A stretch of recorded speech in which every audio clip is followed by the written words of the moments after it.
नमस्ते एवरीवन।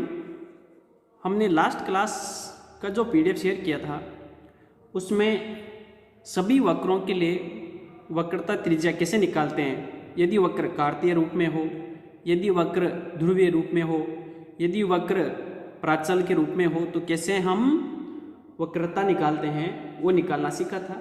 आज हम पादिक वक्रों के लिए वक्रता त्रिज्या कैसे निकालते हैं उसके बारे में डिस्कस करते हैं आज की क्लास में। पहला टॉपिक है पादिक वक्रों की वक्रता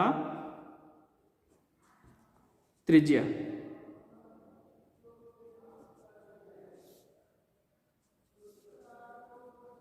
इंग्लिश में लिख सकते हैं चाहे तो, radius of curvature for pedal equation.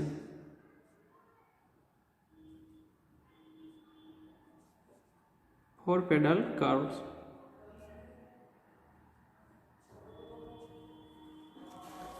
अब देखिए, माना सबसे पहले भाई माना हमें क्या दे रखा है, वक्र की पादिक समीकरण। वक्र की पादिक समीकरण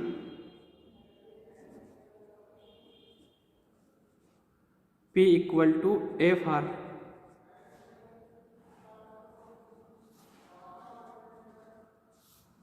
तो सामान्य संकेत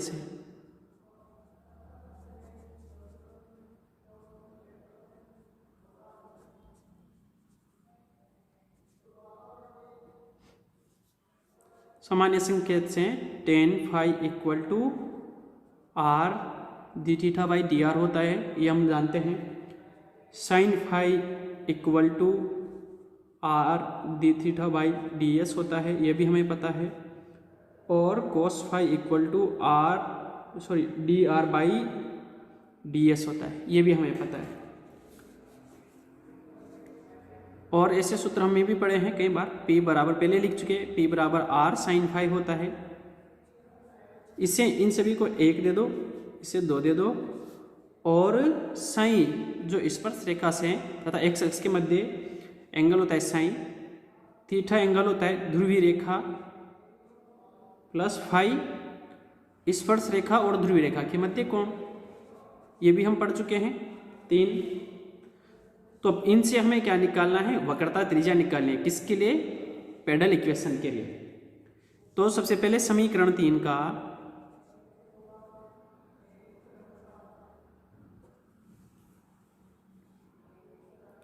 यस के सापेक्ष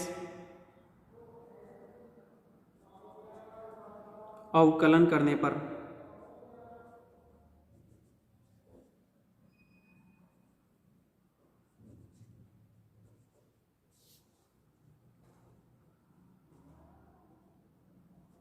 D sine by D S equal to D T theta by D S plus D phi by D S,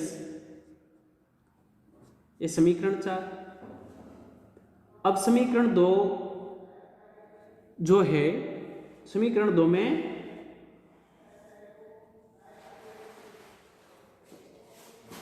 इसका समीकरण 2 का आर के सापेक्ष अवकलन करने पर, समीकरण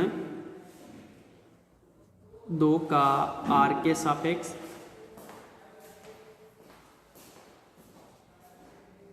अवकलन करने पर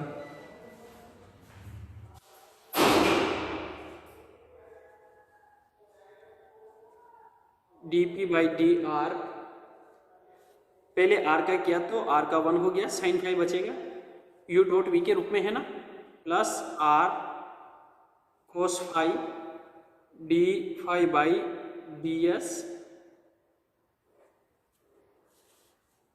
अब देखो यहां पे आर के सापेक्ष क्या, सॉरी यहां पे आर आएगा। इसे ऐसे लिख सकते हैं क्या, साइन फाई को हम क्या लिख सकते हैं यहां से, ये देखो R D theta by D S लिख सकते हैं। तो मैंने वही किया, R D theta by D S plus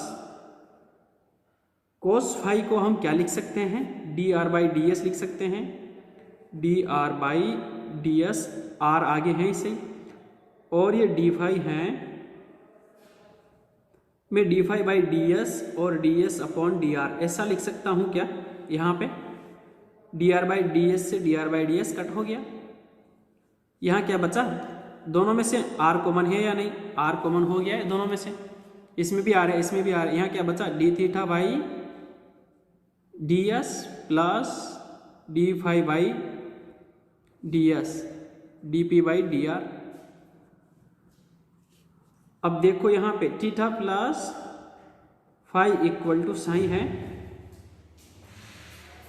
ये R equal to D by D S अलग ले लिया हमने, थीटा प्लस फाई हो गया ये, और ये क्या हुआ? आर थीटा प्लस फाई को हम साइन लिख सकते हैं ना, तो ये साइन हो गया, ये डी एस हो गया, और ये D P by D R ये आया। नेक्स्ट स्टेप में क्या आया? D P by D R equal to क्या आया? R D sine by D S. ये आया नहीं आया? आया ना। और हमें पता है कि वक्रता क्या होती है? वक्रता त्रिज्या क्या होती है? D S upon D sine होती है, नहीं होती है? होती है ना। ये देखो इसे,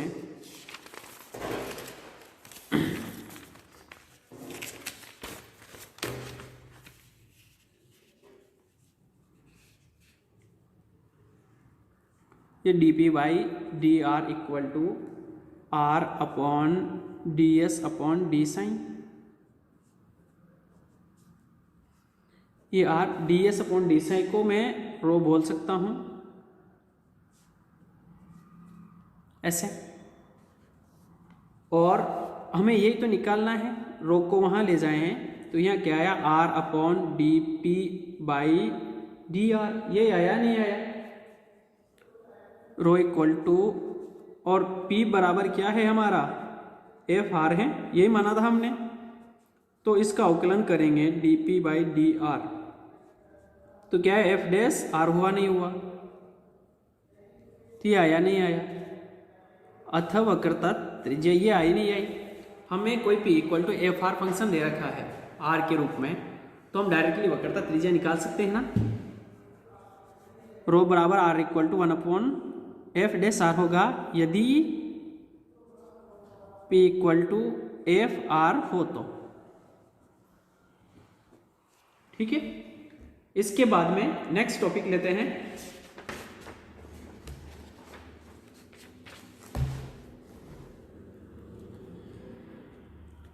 स्पर्श रेखीय ध्रुवीय, यानी कि P और साइन में संबंध वाली समीकरण दे रखी हो के लिए वक्रता त्रिज्या, अगर P और साइन के मध्य संबंध वाली समीकरण दे रखी है तो वक्रता त्रिज्या कैसे निकालेंगे?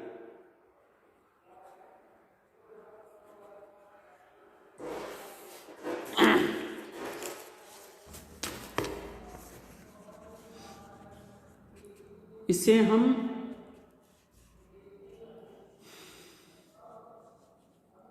हम जानते हैं कि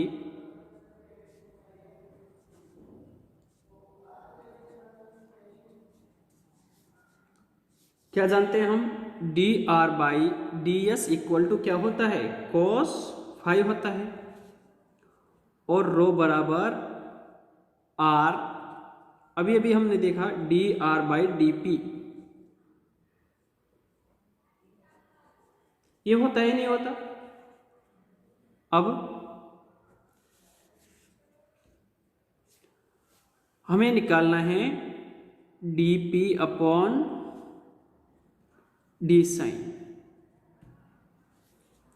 तो ये D P upon D R by D S और D S upon D sine, मैं ऐसा लिख सकता हूं क्या? इस D P by D sine को मैं ऐसा लिख सकता हूं क्या? लिख सकता हूं ना। यहां पे D S upon D sine rho होता है नहीं होता? Rho equal to D S upon D sine होता है,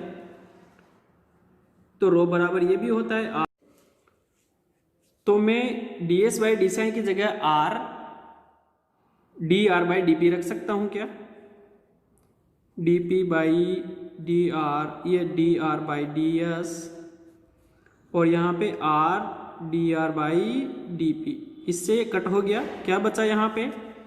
are D R by D S, ये D P upon D sine, ये बचा। और D R by D S equal to cos phi होता है या नहीं होता? समीकरण 1 दे दो। हम जानते हैं कि, क्या जानते हैं? P इक्वल टू क्या होता है? R साइन फाई होता है। इसे समीकरण नंबर 2 दे दो। समीकरण 1 व 2 को स्क्वायर करके यानी वर्ग करके जोड़ने पर, समीकरण 1 व 2 को वर्ग करके जोड़ने पर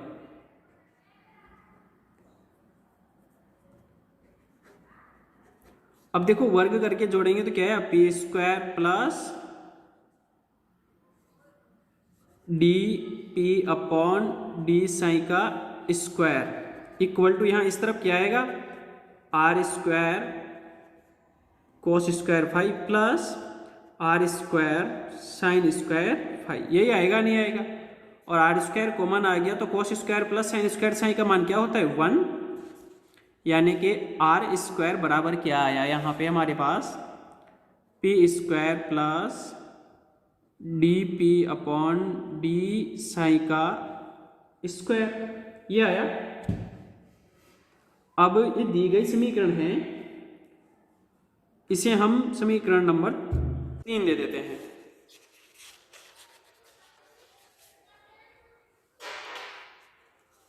अब हमें तो रो निकालना है, यानी वक्रता त्रिज्या निकालनी है। तो अभी वक्रता त्रिज्या आई नहीं हमारे पास, एक इक्वेशन आई R equal to P square plus D P upon D psi का स्क्वायर, दोनों पक्षों का पी के सापेक्ष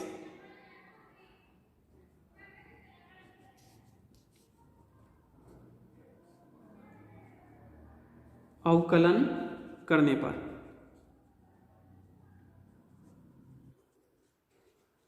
ये क्या हुआ? 2r D R by D P हुआ, नहीं हुआ? ये क्या हुआ? 2p प्लस ये क्या हुआ? 2 D P by D sine और D square P D sine square, ये हुआ या नहीं हुआ? यही हुआ ना? यहाँ पे ये 2r बाई, तो देखो यहाँ पे दोनों में से 2 कॉमन है या नहीं? 2 कॉमन बाहर आ जाएंगे, लिख सकते हैं क्या बाहर? देखे देखो,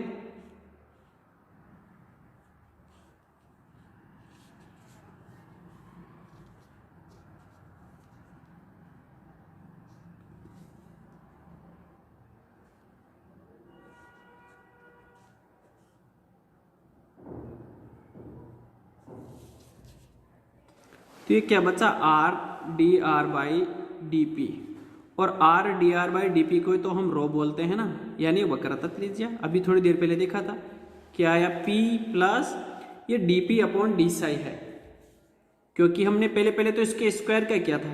स्क्वायर क्या किया तो क्या आया? D P upon D Sai.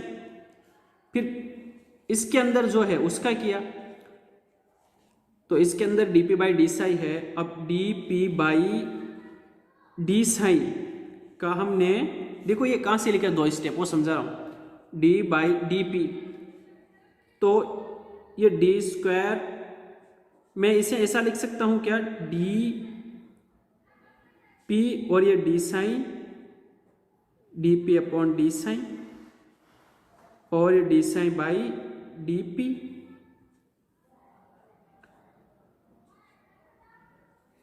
जब ऐसे लिख सकते हैं ना, अब इस साइन के सापेक्ष अवकलन करेंगे तो ये स्क्वायर हो ही जाएगा, इस sine D sine by D P हो गया, D sine by D P से अपोजिट है, कट जाएगा। ये क्या बचेगा? D square P upon D sine square, अर्थात जो स्पर्श रेखीय ध्रुवीय रूप का समीकरण है, यानी पी साई का समीकरण है, उसके लिए वक्रता त्रिज्या क्या हुई, P plus D square P, यानी P का साई के सापेक्ष 2 बार अवकलन, ये वक्रता त्रिज्या होगी। इसके बाद नेक्स्ट एक्सरसाइज, एक आज की फर्स्ट एक्सरसाइज लेते हैं। एक्सरसाइज लिखो आप, क्वेश्चन नंबर 1, वक्र x की घात 2/3 प्लस y की घात 2/3 इक्वल टू a की घात 2/3 की वक्रता त्रिज्या ज्ञात कीजिए।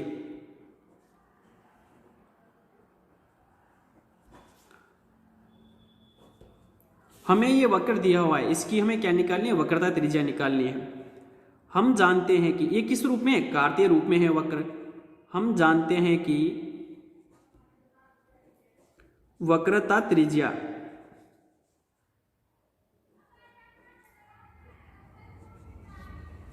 रो इक्वल टू क्या होता है, 1 प्लस dy बाई dx का स्क्वायर की घात 3/2 और D square Y upon D X square, यानी y का 2 बार x के सापेक्ष अवकलन। यही होता है, नहीं होता है, इसे समीकरण नंबर 1 दे दो। अब जो वक्र दिया गया है उसके लिए हमें dy बाई डी एक्स निकालना है और y का मतलब D square Y by D X square निकालना है। तो क्या करते हैं, तथा दिए गए वक्र का x के सापेक्ष अवकलन करते हैं, तथा दिए गए वक्र का x के सापेक्ष अवकलन करने पर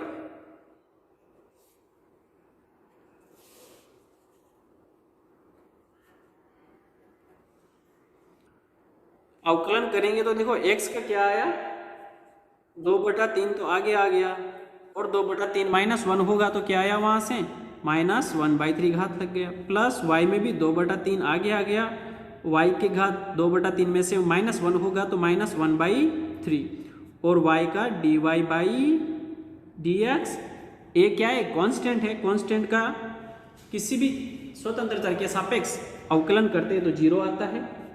यहां से सिंप्लीफाई करने पर dy by dx equal to क्या आया, -y अपॉन x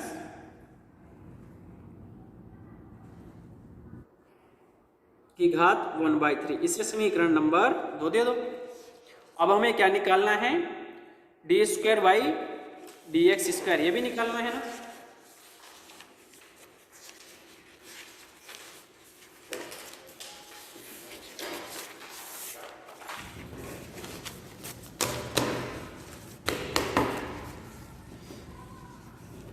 तो हमारे पास आया था dy बाई डी एक्स बराबर -y अपॉन एक्स की घात 1/3, इसे समीकरण नंबर 2 दिया था। अब हमें क्या निकालना है, D square Y by D X square निकालना है।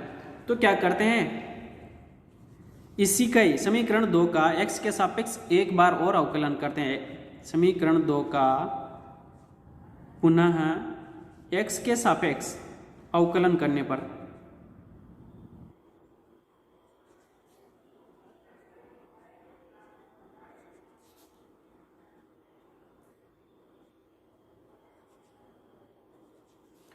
और देखिए अवकलन क्या है यार,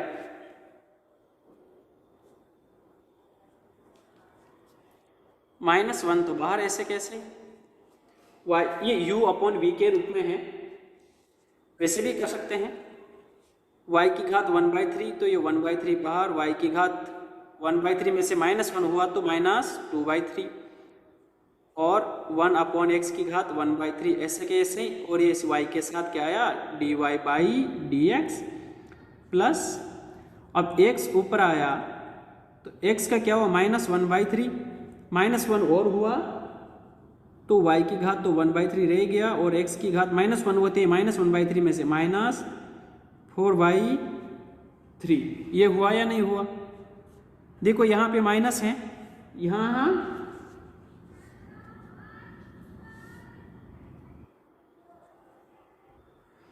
यहाँ पे ये dy बाई डी एक्स है और dy बाई डी एक्स का मान समीकरण 2 से क्या है, माइनस वाई अपॉन एक्स की घात 1/3, यही है ना। तो यहाँ मैं रख सकता हूँ क्या, -1 ये 1/3 y की घात -2/3 और x ऊपर आएगा तो भी -1/3 और ये क्या हुआ माइनस y की घात 1/3 डिवाइड बाई x की घात 1/3 और ये भी -1/3 y की घात 1/3 और x की घात -4/3। देखो अब ये माइनस यहाँ भी है और यहाँ भी, दोनों बाहर निकलेंगे तो माइनस माइनस क्या हो गया, प्लस हो गया, 1/3 बाहर आ गया। और देखो यहाँ पे क्या बचेगा अंदर, y की घात -2/3 प्लस का ये तो माइनस का 1/3 बचेगा, x का घात 1/3 है माइनस में, तो x की घात -1/3 ऊपर जाएगा तो ये भी माइनस हो जाएगा, तो माइनस और फिर एक और माइनस, तो 2/3 प्लस y की घात 1/3 और x की घात -4/3, ये 1/3। अब यहाँ से मैं x की घात -4/3 बाहर निकालता हूँ और y की घात -1/3 बाहर निकालता हूँ, तो यहाँ पे क्या बचेगा, यहाँ बचेगा x की घात 2/3 इस वाले टर्म्स में, और यहाँ क्या बचेगा, देखो माइनस के 1/3 निकाले हैं तो -1/3, तो यहाँ प्लस होगा तभी जाके माइनस का निकलेगा, तो ये भी 2/3, 1/3 1/x की घात 4/3 और y की घात 1/3, ये आया नहीं आया। और ये बराबर किसके हैं, a की घात 2/3 के है ना ये, क्योंकि वक्र की समीकरण दे रखी है, तो मैं लिख दूं a की घात 2/3, लिख सकता हूं ना डायरेक्टली। और इसे ऐसे लिख सकते हैं क्या, यहां से d² y upon dx² equal to 1/3 x की घात -4/3 y की घात -1/3 और a की घात 2/3। इसे समीकरण नंबर 3 दे दो। अब समीकरण 2 व 3 से मान 1 में रखने पर, समीकरण 2 व 3 से मान 1 में रखने पर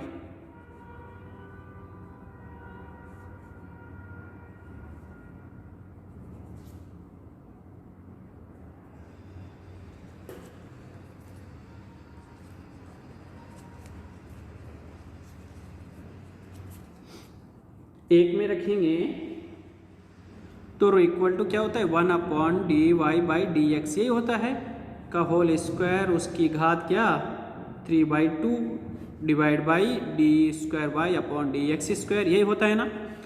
dy/dx का मान रखेंगे, dy/dx का मान है हमारे पास -y अपॉन एक्स, स्क्वायर होते हैं 2/3 घात हो जाएगी, तो यहाँ पे घात हो गई इसकी y/x की घात 2/3 और बाहर घात है 3/2 और ये मान आया था हमारे पास 1/3 x की घात -4/3 y की घात 1/3 और a की घात 2/3। यहाँ पे x की घात 2/3 बाहर निकालेंगे और ये ऊपर गया तो क्या हो, x की घात 4/3 हो गया, y की घात 1/3 हो गया, डिवाइड में a की घात 2/3 हो गया, x की घात 2/3 प्लस y की घात 2/3, इसकी घात क्या आया 3/2 और यहाँ पे x आया, क्योंकि 2/3 की घात 3/2 तो कट होके x बच गया। देखो अब यहाँ पे x है, ये नेक्स्ट स्टेप में क्या है, ये क्या है, ये ए की घात 3/2 के बराबर है या नहीं, है ना, सॉरी ए की घात 2/3 के बराबर है। यहाँ पे यहाँ से x एक घात कम होगा तो क्या बचेगा, यहाँ पे x की घात 1/3 बचेगा नहीं बचेगा, y की घात भी 1/3 बचेगा नहीं बचेगा, और यहाँ a की घात 2/3 और ये a।